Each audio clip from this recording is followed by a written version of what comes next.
श्री सरस्वती नमः. श्री सद्गुरु रामचंद्राय नमः. धन्य काल सुदिनादीचा जे भक्त चरित्र वर्णिनी वाचा, श्रवणी ऐके तो दैवाचा, प्रेम भक्तीचा अधिकारी. ऐका संत कथेची अक्षरे हृदयी, रिगता कर्णद्वारे शांती क्षमा अंगी संचरे, वैराग्य भरे करोनी. कानी ऐकताची गोष्ट भूतदया उपजे पोटी, विकल्प पळे उठाउटी ज्ञानदृष्टी करोनी. ग्रंथ संग्रह करिता घरी त्याचे विघ्ने पळती दुरी, सुदर्शन घेऊन श्री नाना परिरक्षितसे. हे जे भक्त कथा खंडगात तयासी भेटल रुक्मिणीकांत, श्रोत्याचे मनोरथ पूर्ण होतील सकळ. मागिला द्याई निरूपण, श्रोती ऐकिले सावधान. निवृत्ती ज्ञानदेव सोपान, मुक्त माया अवतरली. वक्रतुंड महाकाय सूर्यकोटी समप्रभ, निर्विघ्नं कुरु मे देव, सर्वकार्यसु सर्वदा. आज भक्तिविजय ग्रंथातील आजचा हा 9वा अध्याय आहे. आणि या 9व्या अध्यायामध्ये आपल्याला माऊली, ज्ञानदेव, सोपान काका आणि मुक्ताबाई यांचं जीवनचरित्र ऐकायला मिळणार आहे. आपण कालच्या कथेमध्ये ऐकलं, कालच्या अध्यायामध्ये आपण ऐकलं आहे की निवृत्तीनाथ, ज्ञानदेव, सोपान काका आणि आदिशक्ती मुक्ताबाई यांचा विठ्ठलपंत व कुलकर्णी आणि रुक्मिणी माता यांच्या पोटी 4ही भावंडांनी ब्रह्मा, विष्णू, महेश आणि आदिशक्ती या चौघांनी 4 रूपे घेतले आणि आपेगावच्या विठ्ठलपंतांच्या पोटी त्यांचा या मृत्यूलोकामध्ये अवतार झाला. आणि त्यांचीच आता ही पुढील कथा आपल्याला ऐकायला मिळणार आहे. परी निंदा करती सकळ लोक, मनती पावे नायांचे मुख. अव कुळी जन्मले बाळक, लागला कलंक ब्रह्मकर्मा. कलंक लागला म्हणजे कलंक लागला या ब्रह्माला, या ब्राह्मणाला कलंक लागलाय. अहो म्हणे याचं तोंड पाहून आहे, तोंड पाण्याच्या सुद्धा हे लायकीचे लेकर नाहीत का? कारण मागचा इतिहास सांगू लागले. अहो म्हणजे याच्या वडिलांनी काय केलं म्हणले, लग्न केलं, बायकोला सोडून गेला, संन्यास घेतला आणि संन्यास घेतल्याच्या नंतर पुन्हा गृहस्थ आश्रम स्थापन केला आणि पुन्हा संसाराला सुरुवात केली. असे हे अपवित्र जन्माला आलेले बालक, यांचं तोंड सुद्धा पाहायचं नाही. दिवसे दिवस झाले थोर, दिसू लागले उपवर. माय बापाशी विचार, पडला साचार ते दळा. अहो प्रत्येक जण निंदा करायचं हो. गावात बाहेर निघालं, कोणी समोर बोलत नव्हतं, तोंड पाहत नव्हतं. समोरून आलं तर बाजूला जायचे आणि एक एक एक एक एक एक दिवस वाढू लागला. आई वडिलांना वाटायचं बाबा विठ्ठलपंत, रुक्मिणी माता विचार करायच्या काय करावं. 4 मुलं आपल्या पोटी आहेत, यांचा वाढ कसा करायचा, समाजामध्ये यांना कसं वावरावं लागल, याच चिंतेनं दोघं विचार करायचे की बाबा हा माझ्या जे हातातून गुन्हा झाला आहे, संन्यास घेऊन मी ग्रहस्थ आश्रम स्थापन केला आहे आणि मग कुठंतरी मला याचं प्रायचित्त घ्यावं लागल काय, या ब्राह्मण धर्मामध्ये मला कुठं स्थान मिळेल की काय, हाच विचार विठ्ठलपंत करायचे. कांता मने वरताराशी, चिंता वाटे निज मानसी. व्रतबंध दीक्षा पुत्राशी, द्यावी प्राशी कुसोनी. आणि रुक्मिणी माता सुद्धा मनामध्ये चिंता करायची, अहो काय करावं, ब्राह्मणाच्या कुळामध्ये जन्माला आलेत आणि दीक्षा इथं घ्यावावं लागल, ज्ञान प्राप्त करायचंय ना, शाळेत तर जावं लागल ना म्हणले. मग कुठंतरी यांना कोणाकोण तरी आपल्याला यांना दीक्षा द्यावावी लागेल, यांना पुढील ज्ञान देण्यासाठी कुठंतरी शिकवण द्यावी लागेल. असं कोण, रुक्मिणी माता विठ्ठल पंतांना विनवणी करू लागल्या. परमसभा करोनी एके दिनी चैतन्य विनवी कर जोडोनी. स्वामी अपराध क्षमा करोनी परिसा विनवणी दिनाची. आणि मग विठ्ठल पंतानं काय केलं, ब्राह्मणांच्या सभेमध्ये गेले आणि हे बघा म्हणले, गुरुजन हो, तुम्ही माझ्यापेक्षा थोर आहात, पण काय करा, माझा झालेला अपराध आहे आणि माझ्याकडून जे काही नकळत अपराध झालेला आहे त्या अपराधाची मला तुम्ही क्षमा करावी. धर्मशास्त्रे विचारून नित आम्हाशी द्यावे प्रायचित म्हणून साष्टांग दंडवत विप्राशी घाली ते दवा. तव ज्येष्ठ पुत्र निवृत्ती म्हणत तुमचे दर्शन आम्ही मुक्त. साही जनासी प्रायचित सांगा त्वरित ते समयी. आणि मग विठ्ठल पंत म्हणू लागले, बाबा काय करा, धर्मशास्त्र विचारा, 4 वेद 6 पुराण 18 उपनिषद सगळं काय करा म्हणजे तुम्ही विचार करा सगळ्यांचा, आणि मग ह्या झालेल्या चुकीबद्दल मला प्रायश्चित्य सांगा. निवृत्तीनाथ म्हणले, ठीक आहे म्हणले गुरुदेवा. अहो आई वडिलांनाच नाही, आम्ही 3 भाऊ 1 बहीण आणि आई वडील असे आम्ही 6 जण आहेत. आम्हाला या धर्मामध्ये वाढायचं आहे, या समाजामध्ये वावरायचं आहे, आणि याच्यासाठी काय करा, तुम्ही आम्हाला प्रायचित्य सांगा. शास्त्रज्ञ पंडित श्रेष्ठ ब्राह्मण ग्रंथीपाती विचारून देहांत प्रायचित असे जाण उपायान दिसेना. काहीच उपाय दिसत नाही म्हणे. तुका म्हणे विश्वास नाही ज्या म्हणे, आणि पाहे पुराण विचारोने. सगळे पंडित ब्राह्मण होते, एक एक ग्रंथ काढून पाहू लागले, इथं काही सूट आहे का, तिथं काही असेल का, या ग्रंथात काही असेल का. आणि मग शेवटी ब्राह्मणांना सांगितलं, तुम्हाला सुटका आहे म्हणले, याच्यातून पण काय करावं लागल, अहो देहांत प्रायचित्य घ्यावं लागल. मग म्हणती धरा मर करवती घालावे शरीर. अथवा गोरांजन आभोर घ्यावे साचार अनुताते. आणि एकच पर्याय आहे म्हणजे देहांत प्रायचित्त. म्हणजे कसं करावं लागेल, विठ्ठलपंत विचारू लागले ना, देहांत प्रायचित्त घ्यायचे हो, काय करावं लागल. आणि मग ब्राह्मणांनी सांगितलं, अहो काय करावं लागेल म्हणजे करवत घ्यावं लागेल, करवत, आणि त्या करवतानं तुम्हाला तुमचं अंग कापावं लागल, मगच तुम्हाला याच्यातून मुक्ती मिळेल. या वाचोनी प्रायचित्त आना बोलिले नाही तुझ कारण. ऐसे ऐकून या वचन अनुताप मनी धरियला. आणि दुसरा पर्यायच नाही म्हणले, काय करावं लागल, अहो देहाचं त्याग करावं लागल तुम्हाला या मृत्यू लोकामध्ये. अहो जीव दिल्याशिवाय पर्याय नाही म्हणले, आणि याच्या व्यतिरिक्त दुसरा कुठलंच सवलतच नाही म्हणले. आणि मग अहो विठ्ठलपंत मनामध्ये विचार करू लागले, आणि आता काय करावं. नमस्कार करोनी विप्राशी ते तोनी निघाला वेगेशी. दारापुत्र कन्या ग्रहाशी टाकोनिया चालिला.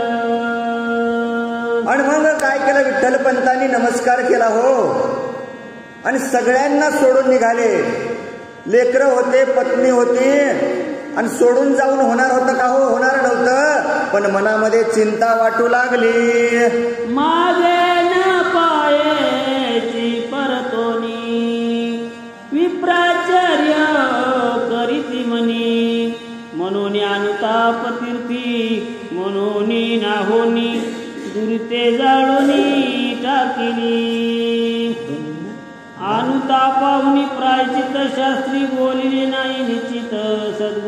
कृपेने त्वरित सुचिरमंत झाला की. आणि अनुताप झाला म्हणले मनामध्ये अनुताप करावं काय.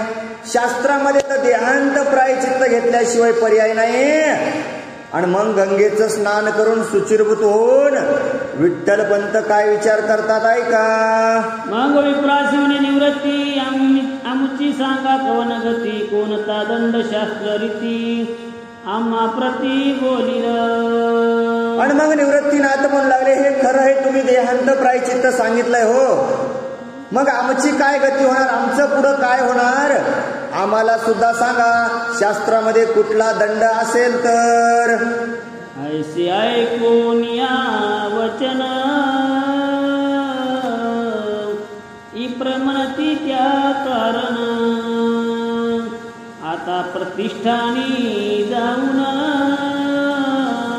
सुधीपत्र आणावे.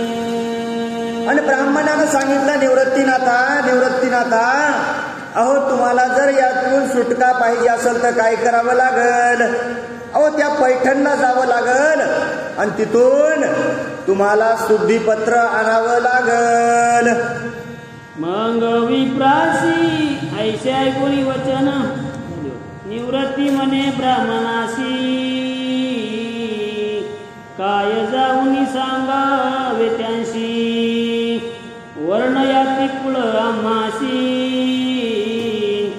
बोलवावयासी ठाव नाही. आणि निवृत्तीनाथानं विचारायला सुरुवात केलं. हे बघा म्हणले गुरुदेव अहो पैठणला जायचं हे खरं आहे तिथून शुद्धीपत्र आणायचं हेही खरं आहे पण तिथं गेल्याच्या नंतर आम्हाला विचारण्यात येईल ना कोणत्या गोत्राच्या आहात कोणत्या कुळामध्ये जन्माला आहात तुमचं कुळ गोत्र सगळं आम्हाला सांगावं. मग मी काय सांगू त्यांना मला तर काहीच माहित नाही. वैश्य क्षत्रिय ना ब्राह्मण अविनाश जुनाट पुरातन निवृत्ती बोधने गोन स्वरूप जाण असे अमुचे सर्वदा न हो आपतेज ना गगन महिमारुत महत्वत्वदान विराट स्वरूप नामा विधान आम्हा कारण न म्हणावे. नव देवगण यक्ष किन्नर नव ऋषी ना निशाचर न हो सगुण निर्विकार निराकारही न म्हणवे. निवृत्ती म्हणे ज्ञानेश्वरा आमची ऐशियात परंपरा पैठणी जाऊनी दिगंबरा काय आम्ही सांगावे. आणि निवृत्तीनाथ सगळी नवनी करू लागली काय करावं. अहो सगळं सांगावं लागेल ना सूत्रबुद्धी त्या ठिकाणी जर आम्हाला पत्र आणायचंय ना. आणि मग निवृत्तीनाथ ज्ञानेश्वराला म्हणतात बाबा ही आपल्या कुळाची परंपरा आहे आणि आपल्याला तिथं जाऊन शुद्धीपुत्र ते पत्र आणायचं आहे. आणि मग ब्राह्मण देवा आम्हाला काय करा तुम्ही त्यांना काहीतरी सांगण्यासाठी आम्हाला तुम्ही थोडं मार्गदर्शन करावं. मग ज्ञानदेव दिले उत्तर विधी विरुद्ध चालेनर तयाशी दूषण साचार शास्त्री विचार बोलिल. आणि ज्ञानदेव बोलला रे बाबा अहो या शास्त्राच्या जो विरोधात जातय ना आता त्यांना काय बोलावं म्हणले आणि पुढं काय सांगतात ऐका. जरी जीवनमुक्त झाले ज्ञानी तरी विविध धर्म न सांडावा त्यांनी अनेकाशी दाखवावा चरुणी साधुजनी निजांगे आवी दिजे का चरण जे जाणी जे परमदूषण ज्यांचा सुधर्म करावा त्याने वेद नारायण बोलिला. अहो ज्याचा जे धर्म आहे ना माऊली सांगू लागले बाबा ज्याचा जे धर्म आहे त्यानं त्या धर्माप्रमाणे वागलं पाहिजे. मग आपला धर्म काय असेल बरं. अहो ब्राह्मणाचा धर्म सांगायले आणि मग आपलाही धर्म असेल ना. अहो तुम्ही धर्मासारखं वागा हाच उपदेश माऊली त्या ठिकाणी करू लागले. ज्ञानदेव म्हणे निवृत्ती ऐशी धर्मशास्त्र पद्धती म्हणून सलगी तुम्हा प्रति उत्तर दिले. आणि ही शास्त्राची पद्धत आहे म्हणले धर्मासारखं वागावं, म्हणून ज्ञानदेवराया मी तुम्हाला बोलत आहे. या परी सोपान बोले वचन, याती कुळ काय प्रमाण, भक्ती विनय श्री हरी चरण, प्राप्त न होती सर्वथा. आणि सोपानदेव बोलायला लागले म्हणले ज्ञानदेवा तुम्ही बोलायला लागले हे खरं आहे, पण मला सांगा त्या भगवंताची जर प्राप्ती करायची असेल तर तुम्हाला भक्तीच करावं लागेल ना म्हणले.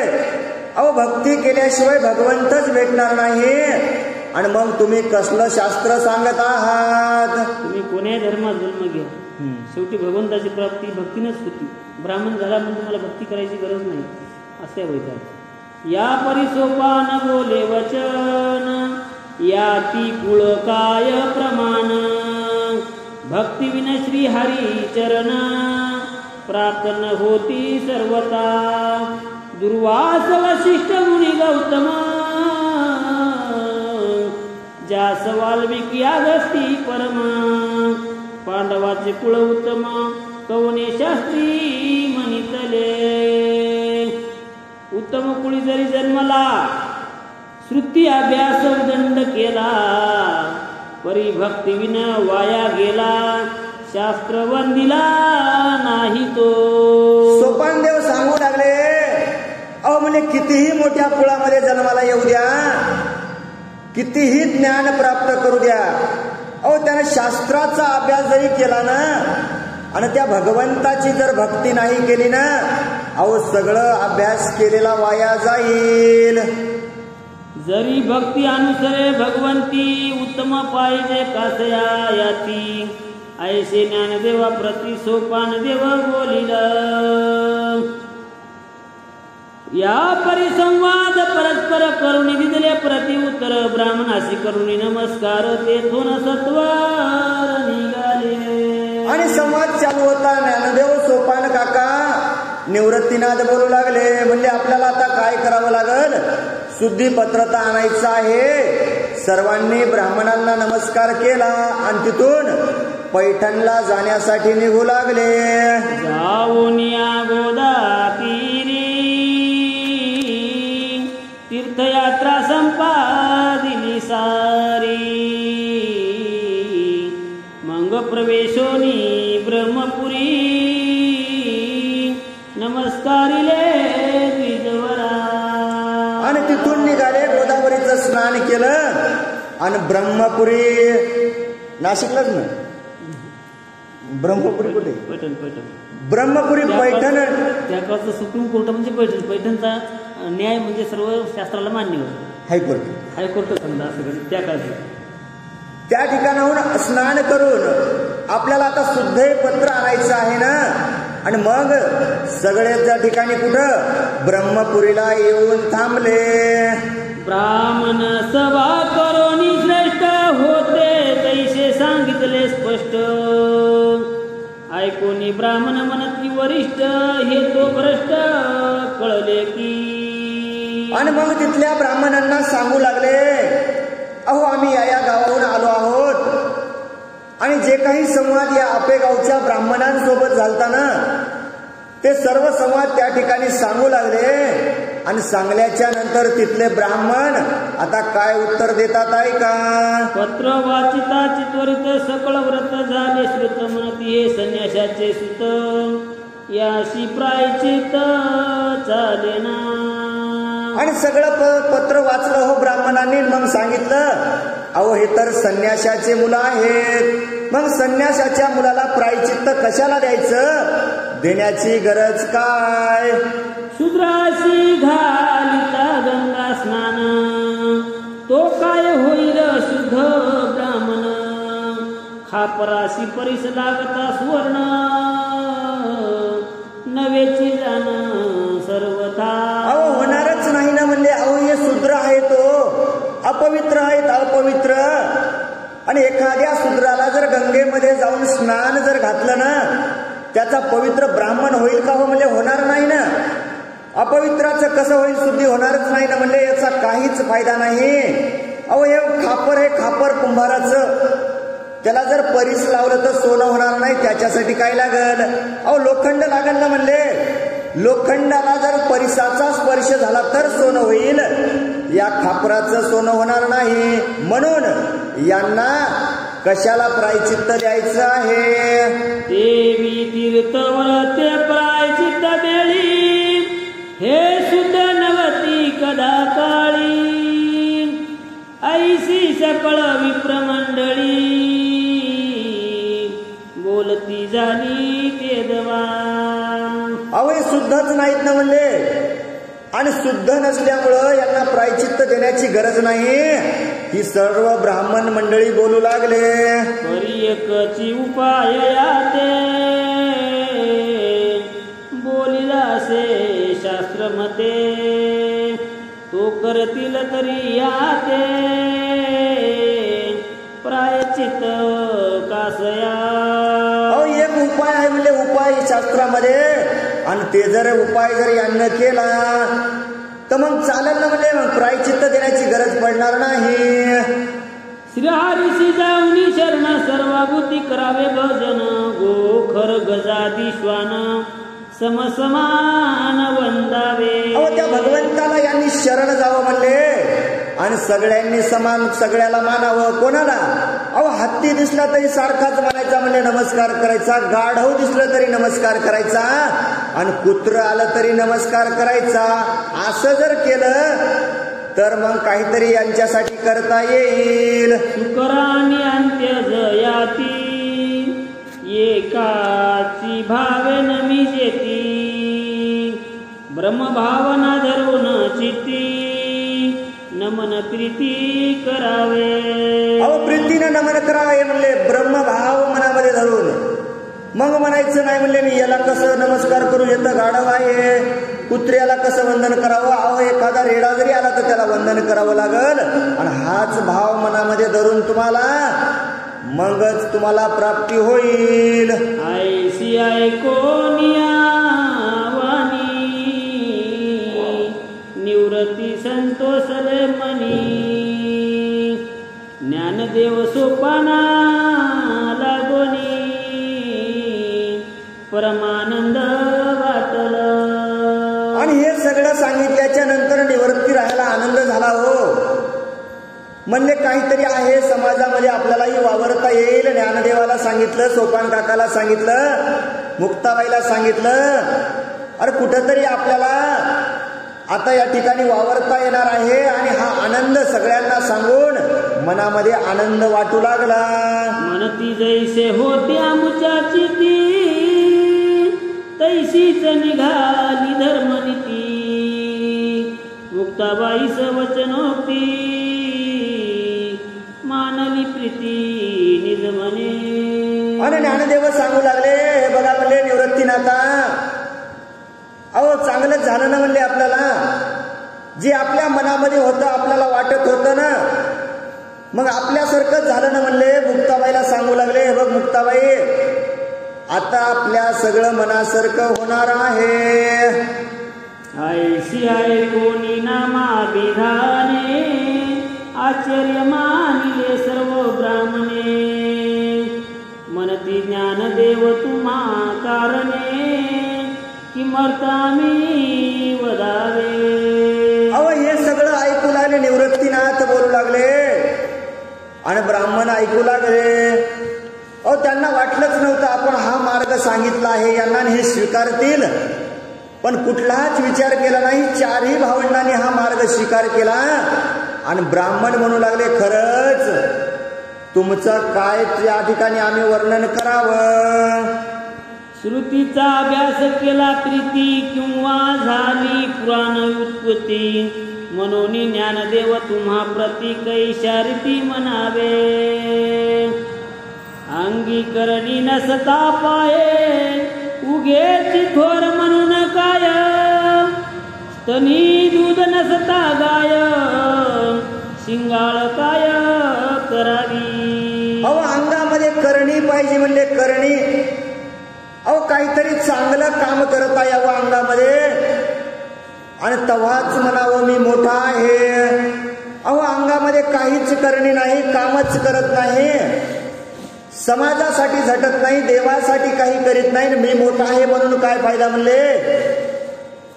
अहो गाय घेतली गाय आणि ती गायीचे शिंग चांगले आहेत म्हणले, पण शिंग चांगले असून काय फायदा म्हणले.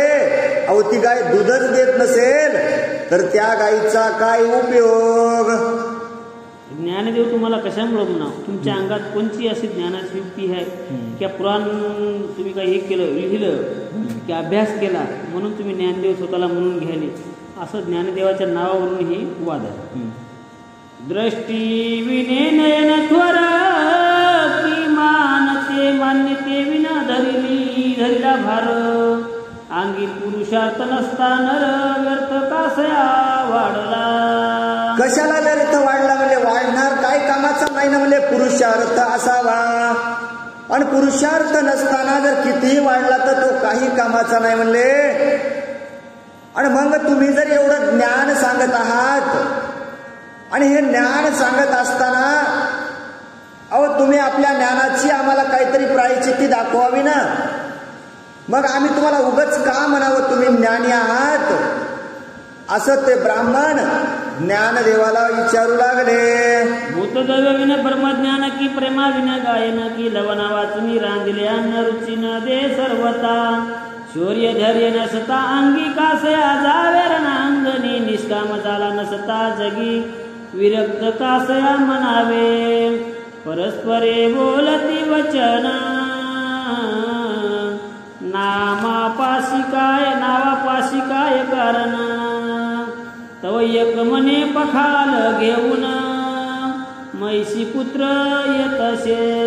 अहो अंगामध्ये बळ नाही ना तुमच्या, मग कशाला युद्धाला जायचं म्हणले, एवढं मोठं कशाला सामर्थ्य दाखवायचं. अहो लोकांना जर उपदेश करायचा आहे ना तुम्हाला तर स्वतःपाशी ज्ञान पाहिजे म्हणले. आणि तुमच्याकडे ज्ञान आहे याचा पुरावा आहे का काही. तुम्ही म्हणत आहात ना मी ज्ञानी आहे, मी मोठा आहे, मग हे आम्हाला दाखवा ना तुमच्याकडे काय ज्ञान आहे. आणि मग एका ब्राह्मणानं पाहिलं म्हणले तुम्हाला ज्ञान दाखवायचं ना काय करा म्हणले. ते बघा ते समोरून यायलेत ना, अहो ते बघा त्या ठिकाणी रेडा घेऊन यायलेत म्हणले. आणि मग आम्हाला त्या रेड्या रूपानं तुम्ही आम्हाला काहीतरी या ठिकाणी ज्ञान घडवून दाखवावं. याचेही नाम ठेविले ज्ञान, ऐसे ऐकून यावी प्रवचन, ज्ञानदेव म्हणे कर जोडून माझे वचन अवधारा, रेड्या आणि आमात काही भेद पाता किंचित नाही, आत्मा यापक सर्वादेही भूत मात्री सारिख. आणि ब्राह्मण म्हणू लागला हे बघा ते यायलाय ना ते रेडा घेऊन यायलाय ना, तुमचं नाव ज्ञानदेव सांगितलंय. अरे त्या रेड्याचं सुद्धा नाव ज्ञानदेव आहे म्हणले. आणि मग रेड्याचं नाव ज्ञानदेव झाल्यानं तो रेडा काही ज्ञानी होईल का, होणार नाही ना. आणि मग ज्ञानदेव म्हणले तुम्हाला वाटत असेल तो रेडा आहे, पण आम्ही दोघं सारखेच आहोत. अहो आमच्यामध्ये भेद नाही हो म्हणले. तो भगवंत परमात्मा सगळ्या जीवामध्ये सारखाच आहे म्हणले. कोणाच्या शरीरात किती आत्मा आहे कोण पाहिलं का म्हणले, नाही पाहिलं ना. मग सर्वा घटी राम राम, सगळ्यांच्या देहामध्ये तो सारखाच आहे. ज्ञानदेव बोलू लागले की एकाच तंतूची विपणी वस्त्रे दिसती, भिन्नपणी तैसाची आपक चक्रपाणी भूत मात्री सारिका. एकच धागा असते, एकच वस्त्र, त्या धाग्यापासून अलग अलग प्रकारचे कपडे तयार होतात. तसं भगवंत सगळ्यामध्ये सारखाच आहे. त्याच्यात बी जीव आहे आणि माझ्यात बी जीव आहे. ऐकोनी बोलती ब्राह्मण वाया करशी वाचाळपण, महिषाशी आसूड घेऊन क्रोधे करुण मारिती. आणि ब्राह्मण म्हणू लागले अरे काही खरं नाही तुझं, काही खरं नाही. ज्ञानदेवानं सांगितलं आणि कथाकारानं सुद्धा त्या ठिकाणी वर्णन केलं. म्हणजे सगळे वस्त्र त्या कापसापासून बनतात. मग कापसापासून बनलेल्या वस्त्रांची अहो एक साडी घ्यायला गेलं तर 100 रुपयाला भेटते. आणि लग्नात ती साडी घ्यायला गेलं नवरीला तर 8-10 हजार रुपये लागतात. अहो मग सगळं व त्या साड्या कुठून, अहो त्या एकाच वस्त्रापासून बनलेल्या आहेत तरी पण त्यांची किंमत भिन्न का असावी. आणि तुम्ही म्हणाले ना आम्ही दोघं एकच आहोत, तर मग ब्राह्मणानं काय केलं, हातामध्ये काठी घेतली आणि त्या रेड्याला मारायला निघाले. ऐकोनी बोलती ब्राह्मण बाया करशी वाचाळपण महिषासुर घेऊन क्रोधे करून मारती तव थरथरा कापे ज्ञानेश्वर वळ उमटले पाठीवर आयसे देखोनी बीजवर काय उत्तर बोलती. अहो त्या ब्राह्मणाने काय केलं, काठी घेतली आणि मारायला सुरुवात केलं. हो, रेड्याला मारू लागले आणि रेड्याला मारत असताना या ठिकाणी ज्ञानदेव थरथर थरथर थरथर कापू लागले. ब्राह्मणाने मारायचं, इकडं पाहायचं, अरे बा मार इकडं मी रेड्याला मारत आहे आणि हे ज्ञानदेव का कापत असतील असा विचार ब्राह्मण मनामध्ये आता करू लागले.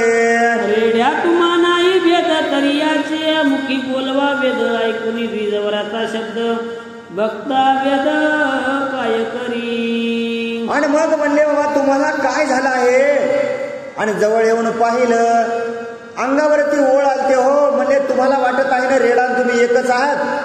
मग जे तुम्ही वेदांचं श्रुतीचं पठण करत आहेत ना, ब्राह्मणाने सांगितलं आम्हाला काय करा म्हणले, अहो या रेड्याच्या मुखातून आम्हाला वेद बोलून दाखवावे.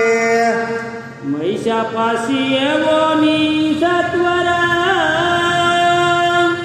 त्याच्या मस्तकी ठेविला कर मने ऋग्वेद बोलोनी सत्वर धरामर तो स्वभावे. आणि मग ज्ञानेश्वर माऊलीने काय केलं, अहो काही हरकत नाही म्हणले गुरुदेवा, जर तुम्ही म्हणत असताल ना, अहो तो निश्चितच बोलल ना वेद, त्याच्यात माझ्यात काही फरकच नाही ना म्हणले. थोडं थांबा म्हणले. निघाले कुठं, रेड्याच्या जवळ गेले, नमस्कार केला आणि डोक्यावरती हात ठेवला आणि सांगितलं आता तुम्ही काय करा, या सगळ्या जमलेल्यांना रुग्णवेद तुम्ही या ठिकाणी बोलवून दाखवावा. ऐशी बोलता त्वरित नवल वर्तले अति अद्भुत न्यायपूर्वक श्रुती बोलत महिषी पुत्र ते दवा. आणि बघा काय साक्षात्कार झाला. नवल केवडे केवडे नकळे कान्होबाचे कोडे. अहो त्या ज्ञानरायाचं कोडं कळणार नव्हतं. हो, रेड्याच्या डोक्यावरती हात ठेवला आणि आश्चर्य सुरू झालं. काय, अहो रेड्या सुद्धा त्या ठिकाणी वेद त्या ठिकाणी बोलू लागला. चार वेद बोलोनी मुखी सकळ ब्राह्मण केले सुखी आयुष्य कौतुक मृत्यू लोकी नाही कोणी देखिले. अहो 4 वेद बोलला तो, ऋग्णवेद वजुवेद, 4ला 4 वेद बोलला. ऋग्ण नाही, ऋग्वेद, वजुर्वेद, सामवेद आणि अथर्ववेद, 4ला 4 वेद त्यांनी बोलले. आणि मग ब्राह्मण आश्चर्य करू लागले, म्हणले बाबा हे काय घडत आहे, असं कधीच आम्ही पृथ्वीवरती पाहिलं नाही. अमृत जाता रोगिया पोटी व्याधी पळे उठा उठी की कामधेनुची कृपा दृष्टी दारिद्र्य कष्टी करीना. अहो एखाद्या रोग्याच्या म्हणले पोटामध्ये काय जावं, अमृत जावं. आणि अमृत गेल्याच्या नंतर काय होईल, अहो त्याच्या शरीरामध्ये जी रोग व्याधी आहे ना म्हणले, जशी अमृत पोहोचल्याबरोबर शरीरातून बाहेर जावी ना, तसंच आम्हाला या ठिकाणी दिसत आहे. की प्रसन्न होता गणपती 14 विद्या करतला मला होती की मरडानी वराच्या संगती योग साधती अष्टांग. अहो त्या गणपतीची जर आपल्याला प्रसन्नता झाली ना म्हणले, तर काय होईल, अहो 14 विद्या प्राप्त होतील. आणि मग इथं अहो ज्ञानदेवाची प्राप्ती झाली ना रेड्याला, आणि मग रेडा तर बोलतच राहणार ना. हे ज्ञानदेवाच्या वरदहती रेडा निजमुखे वदला श्रुती सकळ ब्राह्मण आश्चर्य करीती अनुताप चित्ती धरुनी. अहो अनुताप वाटू लागला सगळ्या ब्राह्मणांना, मनामध्ये चिंता करू लागले हे काय होत आहे, काय झालं असेल. अहो एका ज्ञानदेवानं रेड्याच्या डोक्यावरती हात ठेवला आणि रेडा वेद बोलायलाय, याचा अनुताप ब्राह्मणांना होऊ लागला. आम्ही पडलो वेदांत उपनिषदादी भाग समस्त पर्यांगी ऐशे सामर्थ्य बहुत ईश्वराने नाही दिले. ब्राह्मण सांगू लागले आम्ही काय कधी अभ्यास केला नाही म्हणले.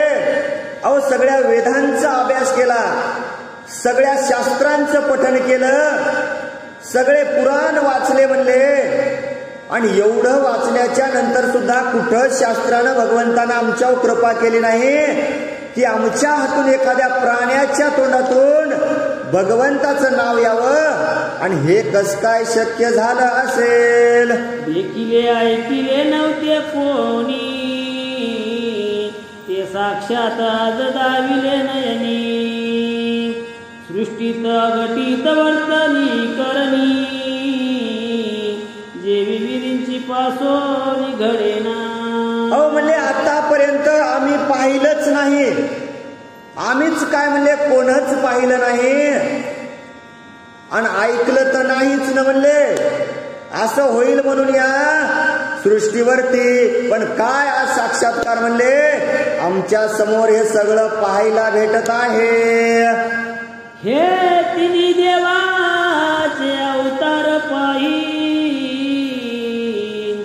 आदि माया ते मुक्ताबाई याशी प्रायचित न झाले काही जेवी गंगेशी नाही विटाळ. अहो म्हणजे यांना काय प्रायचित्य द्यायचं, हे तर साक्षात भगवंताचे अवतार आहेत. ब्रह्मा विष्णू महेशांच्या तिन्ही मूर्ती आहेत म्हणले आणि आदिशक्ती मुक्ताबाई आहे. मग यांना काय प्रायचित्य आपण द्यावं. अहो आपलं पाप वाढलं तर आपण गंगेला जातो आणि गंगेमध्ये स्नान करतो, आपलं पाप नाहीस होतं. मग आपल्या पापामुळं गंगा दूषित होती का हो, होणार नाही ना म्हणले. गंगेला विटाळच नाही ना. मग तसं यांना अहो यांना प्रायचित्त देण्याची गरज नाही. आम्ही आणि काशी सांगू बहुत पर्यापन नाच रे यथार्थ धनमान विच्छिता जनात जन्म व्यर्थाची जवळील यासारखे ब्राह्मण थोर सृष्टीत देखो साचार ऐसे समस्त द्विजवर म्हणते झाले ते दवा. अहो म्हणले असे ब्राह्मणाच आम्हाला दर्शन व्हावं. एवढे ज्ञानवंत आणि आज आम्हाला दर्शन झालं. सगळेजण सर्वांना नमस्कार करू लागले. धन्ययांची माता पिता सुकृते आचरली उभयंता या परी नवल करोनी चिता निवांत राहिले. आणि मग ब्राह्मण म्हणले बाबा एवढे ज्ञानवंत हे 4 मुलं आहेत, मग आई वडील किती धन्यवान असतील का. तर त्यांच्या पुटी असे वीर जन्माला आले. आणि खरंच रुक्मिणी माता म्हणली धन्यता कुणाला तर आई वडिलांना द्यावी. यावर ज्ञानदेव बोलत स्वामी हे तुमचे सामर्थ्य आम्ही तो अज्ञान यथार्थ चरण प्रताप तुमचा मज पामराशी काय तोरपण. अहो एवढं सगळं आश्चर्य दाखिलं हो. आणि मग पुन्हा म्हणू लागले हे बघा स्वामी अहो तुम्ही सर्वश्रेष्ठ आहात, हे आमचं काहीच नाही म्हणले. हे सगळं काही जे आहे ना तुमच्या चरणांचा आशीर्वाद आहे. पैठणीचे जन समस्त सप्रेम भावे वेदले बहुत म्हणती धन्य वैष्णव भक्त संसारी विरक्त सर्वदा. अहो धन्य हत म्हणले धन्य. असेच भक्त या ठिकाणी खिरीच किती कोट पैठणचे लोक आनंदानं त्यांचा सत्कार समारंभ करू लागले आणि त्यांचाच जय जयकार करू लागले. नित्य करुणी गंगा स्नान वेदांत व्याख्या पुराण श्रवण रात्री होत हरी कीर्तन करती श्रवण सकळीक. आणि नित्य नेमानं काय करायचं? गंगेचं स्नान करायचं, दिवसभर वेदांचा अभ्यास करायचा आणि रात्री हरिकीर्तन व्हायचं. सगळे गाववासी त्या ठिकाणी श्रवण करू लागले. चमत्कार दे कोणी आजूत मान्य करती जन समज ऐसे होता दिवस बहुत नवलाभूत वरतले. आणि एक एक एक एक एक एक दिवस गेला. बरेच दिवस कुठं पैठणला सगळेजण राहिले. आणि मग बरेच दिवसाच्या नंतर आता भावंड विचार करू लागले आपण कुठं आता आपल्या गावी जावं. मग मनामध्ये विचार करून काय बोलतात ऐका. निवृत्ती ज्ञानदेव मुक्ताबाई राहिली होती जया ठाई. तेने पितृश्राद्ध लवलाही एके दिवशी आरंभिले. अहो ज्या आश्रमामध्ये राहायचे ना निवृत्ती, ज्ञानदेव, सोपान काका, मुक्ताबाई, अहो चौघही भावंड त्या ब्राह्मणाच्या घरी राहायचे. आणि राहत असताना असेच पावसाळ्याचे दिवस होते. श्रावण मास संपला. मग म्हणले मग आता पितृपाठाचा महिना आला, काय करायचंय? पित्र जेवू घालायचे आहेत. आणि ज्याच्या घरी राहू लागले ना मग त्याच्या घरी आता पित्रांचे जेवण होते. विजाशी देता मंत्रण विप्र म्हणती त्या कारण यतीश्वराची मुले जाण तुम्हा ठेविले निजग्रही. आणि मग त्यांनी ब्राह्मणाला अवतान दिलं, बाबा आमच्या घरी पित्र आहेत, तुम्ही जेवायला यावं. ब्राह्मणाला सांगितलं तुमच्या घरी आम्ही जेवणा येऊ शकत नाहीत. का? तुमच्या घरी शूद्रांची मुले राहतात. या करिता तुझ्या घराशी आम्ही न येऊ भोजनाशी. वचन ऐकून आईशी निज मानसी चिंतावला. प्रत्येक ब्राह्मण म्हणायचा मी तुमच्या घरी पित्रायचं जेवायला येऊ शकत नाहीत. आणि मग त्या ब्राह्मणाला वाटलं आपल्याला तर पित्र घालायचे आहेत आणि हे जर आपल्या घरी जर जेवायला नाही आले तर मग आपण आपल्या पित्रांना कसं जेवू घालावं याचं दुःख त्या ब्राह्मणाला मनामध्ये होऊ लागलं. आणि तो मनामध्ये विचार करू लागला. घराशी यवनी त्वरेने उगाची पैसला उद्विग्न म्हणे. मग ज्ञान देव त्याच कारणे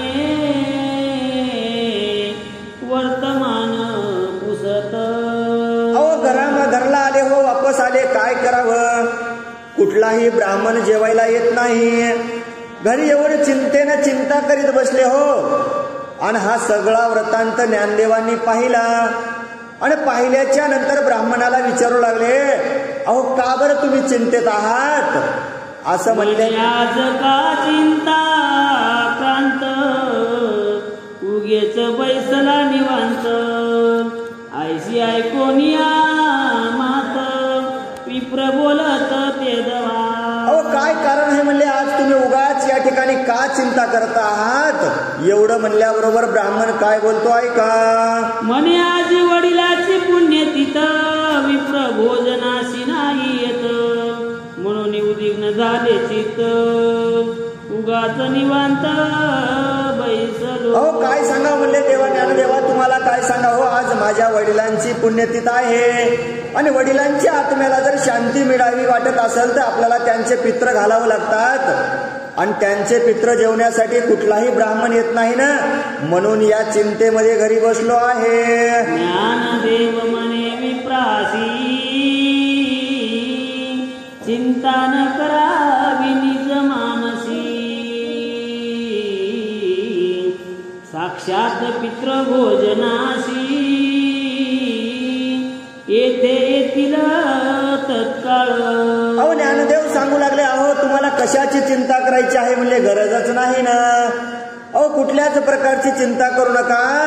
तुमचे पित्र साक्षात स्वतः तुमच्या घराला जेवायला येतील. तुम्ही स्वस्थ करून चित्त मंदिरी करा पाप निश्चित ऐशी ऐकून आमात आश्चर्य वाटे तयासी. अहो सगळी चिंता मनामधली सोडून द्या म्हणले आणि आनंदानं आपल्या पितरांना जेवू घालण्यासाठी तुम्ही स्वयंपाकाला सुरुवात करावी. स्नान संध्या सारून सुचिरमंत झाला जाण नाना परीचे पक्वाने करून पात्रे वाढून सिद्ध केली. अहो त्या ठिकाणी स्नान केलं आणि जे काही पितरांसाठी स्वयंपाक करायचा होता ते सगळा स्वयंपाक केला आणि पितरांसाठी पात्र वाढले. ज्ञान देवेटा कोणी अक्षता पितरे आणले साक्षात पाद पूजा करून त्वरित मुख्यासनी वैसविले. अहो ज्ञानदेवांनी पाठविल्या. अहो पित्र जेव घालायचेत ना मग अक्षदा तर द्यावं लागतील. ज्ञानदेवांनी अक्षदा पाठवल्या आणि साक्षात पित्रांना बोलवलं. आल्याबरोबर काय केलं अहो त्यांचे पाय धुतले आणि मग त्या टाकलेल्या पात्र होते ना त्या ठिकाणी त्यांना जेवायला बसवलं. वस्त्रभूषण अलंकार तुळसी पत्रे सुमनहार द्वादश कळे यज्ञोपवित सुंदर हिरण्य दक्षिणा दिली. आणि जेवायला बसवल्याच्या नंतर वस्त्र अलंकार केला. हो जे काही आपल्याला त्यांना वस्त्र द्यायचे दस्ती टोपी केली तुळशीचं पवित्र पान दिलं आणि सगळा त्यांचा त्या ठिकाणी जेवण चालू झालं. आईशा उपचार करोनी पूजा धूप दीप अर्पिला ओजा देखोनी नवल वाटले द्विजा आश्चर्य करती मनात. आणि सगळी पूजा चालू झाली. धूप दीप लावलं आणि सगळ्यांना समर्पण केलं आणि सांगितलं आता तुम्ही जेवण करावं. हा सगळा वृत्तांत ब्राह्मण पाहू लागले आणि मनामध्ये आश्चर्य वाटू लागलं. पितृस्वरूपी जनार्दन ऐसा संकल्प सोडिता जाण साक्षात पितृ जेविती अन्न प्रीती करुण ते दवा रुचीस पळेन सेविती तू तृप्त झाली सकळ पंक्ती करशुद्धी देऊनी तया प्रति तांबूळ दक्षिणा समर्पिणी. अहो साक्षात आपले पित्र जेवायला आले आणि त्यांनी या ठिकाणी बोलवलेल्याच्या नंतर पितृभोजन खात आहेत ना मनामध्ये आनंद वाटला. अहो सगळा स्वयंपाक केलेला त्यांनी किती आवडीनं खाला. हो आणि मग ब्राह्मणांनी काय केलं आता त्यांना वाट लावायचंय त्यांची बोळवण करू लागले. विडा गिडा दिला खायला. स्वस्थाने वास म्हणता जाना दृश्य झाले पितृगण पैठणीचे सकळ ब्राह्मण परस्परे बोलती. अहो जेवण झाल्याच्या नंतर विडा घेतला आणि सांगितलं आम्ही जिथून आलोत ना आता तिथं आम्हाला जायचं आहे. तुमचं काम झालं आहे ना म्हणले आणि निघून गेले अदृश्य झाले. आणि गावातले ब्राह्मण म्हणले बाबा हे आलं कस काय ते काय होत आहे हे घडत काय आहे याचं नवल वाटू लागलं. सगळे विचार करू लागले.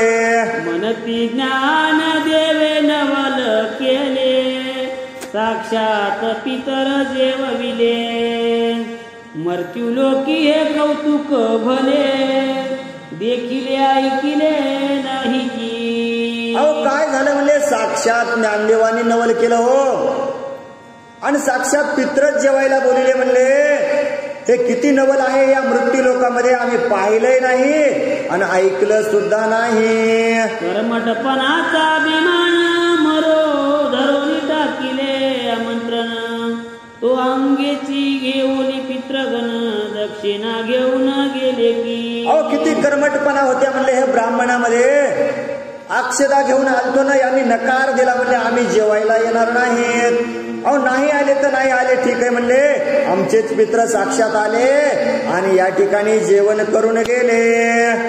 यज्ञाजवळील दानवळ घेऊन गेला क्षेत्रपाळ भांडारी करी तळमळ नचले बळ तयाचे की अंगेची यवनी इंद्रादिगण गेले होमद्रव्य घेऊन उगा चिरायला तुषान तैसे झाले आपणासी साक्षात पिशाच येऊन घेऊन गेले जैसे सांडन पंचाक्षरी आला मानून क्षुधा तुरीत राहिला.